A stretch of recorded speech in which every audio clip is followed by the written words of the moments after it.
because we did a great event earlier, and Stephen basically put it all together. And tell us who they are. Stephen is representing Students for Liberty, and Cliff is representing Young Americans for Liberty. And fantastic student groups, very active. And we put on a fabulous screening to, I think it was 140 campuses. I didn't get a final number. It was over 100 of Deep Web. And then Alex Winter and I went on and did a Q&A. And it was just so much fun working with them. And so I really wanted them to be on this event. Very good. Well, they are right now. And so, matter of fact, we welcome them aboard. Stephen and Alex, great to have you here with us. Thank you so much for having us.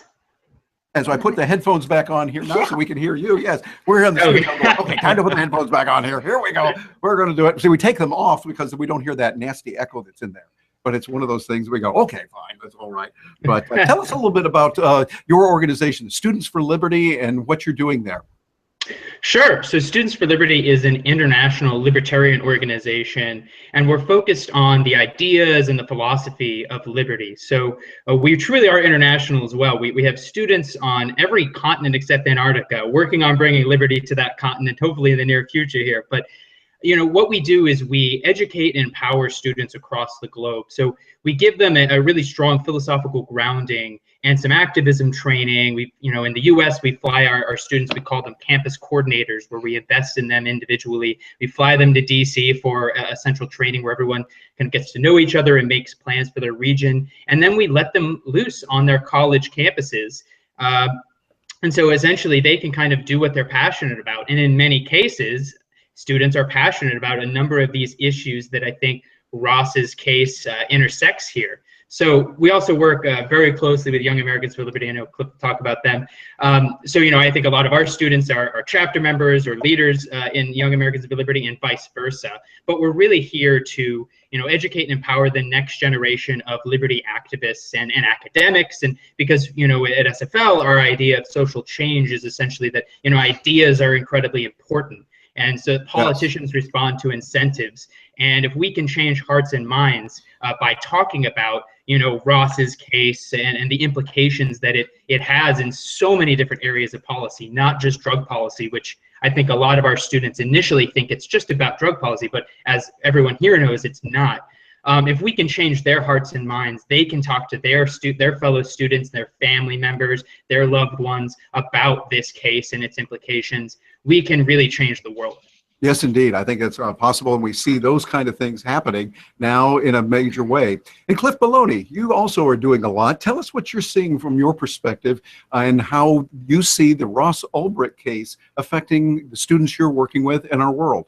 Yeah, absolutely. I want to thank you guys for having me. And honestly, Lynn, just want to say thanks again. You know, Deep Web screening was a great success.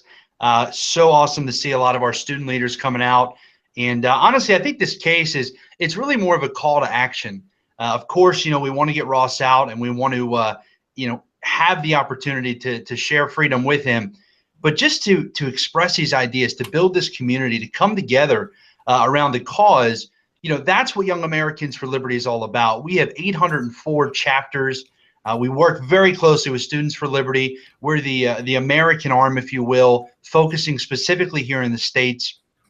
We built out a leadership team. We've got over 85 state chairs in the states throughout the United States, students that have stepped up and are now leading their states. And we really focus on 4 main components within our organization. We identify, educate, train, and mobilize youth activists committed to winning on principle. And that principle, you know, talks about all of these liberty issues, right? And so many issues come to mind when we think about this case, right? The issue of privacy. And Lynn, I think at the beginning you had said, you know, look, you know, even just taking Ross out of the picture, this is just about freedom, right? The simple act of freedom. And so what we're trying to do is really, as Stephen said, you know, coming together with SFL, Young Americans for Liberty is looking to empower and really create an opportunity to reach more and more students on campuses throughout the U.S. With these principles and ideas of liberty. I want to say you guys inspire me so much too, because all of you coming together for freedom gives me hope for the future. You're so eloquent and powerful and together and committed. And it's just inspiring for me to think, you know, that you guys are the future. Yeah, I want to echo that and then say it's really good to see what both of you are doing. And I want to get your perspective on something.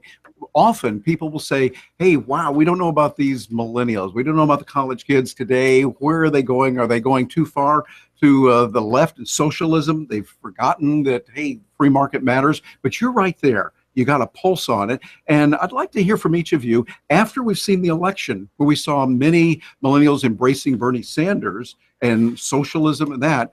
What do you see happening there with boots on the ground being right there? I want to hear from both of you on this. Stephen, we'll go back to you first. What are you seeing right now out there in the real world? Sure. So, you know, I think a lot of students in our network were obviously following the election very closely. And as you said, a lot of their colleagues were rooting for Bernie Sanders and kind of bigger government, things like that, the principles that we're not generally for as an organization. But I think after the election, you know, the Bernie Sanders thing that fizzled out, Hillary Clinton became the nominee. And I think what we're seeing is that students who are, you know, traditionally Republicans or Democrats who still kind of adhere to the party politics, they're pretty disillusioned at this point because most of them were very unhappy with Hillary Clinton. And obviously, I think most of them were very unhappy with Donald Trump as well. And I think a lot of them kind of knew that either way, we weren't going to be seeing a lot of change. And now that Trump has won, I think a lot of people are kind of looking for some direction there. I know that SFL, we recently actually put out 2 letters, a letter to Republicans and a letter to Democrats on college campuses who might be disillusioned with what's going on now, just to let them know that we have resources available for them because we want to work with them. I think that's a big initiative, at least on our end, and how we want to secure the future of freedom is reaching out to these folks who agree with us on certain issues. I think most of them agree with us on a number of the issues that Ross's case, I think, intersects. Drug policy reform, privacy and surveillance, Fourth Amendment rights, things like that. But, you know, also issues like immigration, you know, economics on the right side, you know, maybe something to work on, obviously, for the Democrats to kind of help them understand that, you know, these policies, they also are, you know, corrupt government is running the economic side of things, not just the social policies. But, you know, we're reaching out to them and basically trying to build coalitions at this point because we think, again, ideas really matter. And if we can change their hearts and minds, especially in this state of disillusionment where they're just seeing that, you know, politics has maybe forsaken them to a certain degree with the presidential election, at least. Local politics is a little bit different, I think. But that's how we think we're going to secure the future. Let them know that we have these resources. We want to build these coalitions, run events like the deep web screening, which we also ran with Students for Sensible Drug Policy, which isn't a libertarian organization. It's non-political, but I think, you know, they have students who were Bernie Sanders supporters, and they actually hosted this deep web screening. And hopefully, from the conversation that I moderated with Lynn and Alex, they maybe got some of this, you know, perspective and started reading into things. So I think that's how we're doing this. We want to make sure that people know we have resources and conferences available to students who are disillusioned, and we want to continue chipping away at the folks who might think that bigger government is the answer. Yes, I think so. Well, Cliff, I'm interested in your perspective on that also. Do you see a trend more toward freedom and liberty, more toward socialism? What are you seeing with boots on the ground out there in the real world? Right. Let me take you guys back. So I actually was on the presidential campaign trail for Rand Paul back. I got done in February after the caucus when he dropped out. I came back to YAL, Young Americans for Liberty, you know, and I kind of was a little worried, you know, where are we when it comes to campus activism? Where are the interests of students, you know, especially those that agree with the principles of liberty? And what we found, and I'll piggyback a little bit off what Stephen said, is that this is one of the first elections. I mean, obviously there's a lot of firsts in this election, but one of the first times that people were so engaged with what was happening, you know, whether it's the internet or for whatever reason, you know, you've got two, or I should say one life-size figure in the room, you know, and just everybody was looped in on what was going on. But at the same time, nobody was excited. Anybody under the age of 30, nobody was excited about what was in front of them. Nobody was excited about, especially the two major party candidates. Nobody was jumping out of their seat to get involved. And so what we found is that was an opening for us. There was a vacuum there. And everything in this race was about celebrity. There was never any policy. And you can argue, sure, you know, build the wall or different things that were sound bites, but there never was any actual discussion of real policy solutions to drive us forward, you know, as a country. And so when we do campus activism, when we're out there talking about ideas and when we're introducing these principles and connecting dots really for people who are used to sound bites and things that, you know, from the left and right, nobody's really talking about millennial issues. Yeah. Who's talking about the NSA spying? Who's talking about real civil liberties? Right? The war on drugs. You're not getting this discussion from any of the major two parties. And so, you know, working with SFL, doing activism events, I'll give you guys one example. We did something called Incarceration Nation. And this was an activism project to really spread awareness about mandatory minimums and about pretty much the failed war on drugs, and to get students to really dive in and have a conversation. And I think the more that we present these conversations, we're going to be able to reach millennials.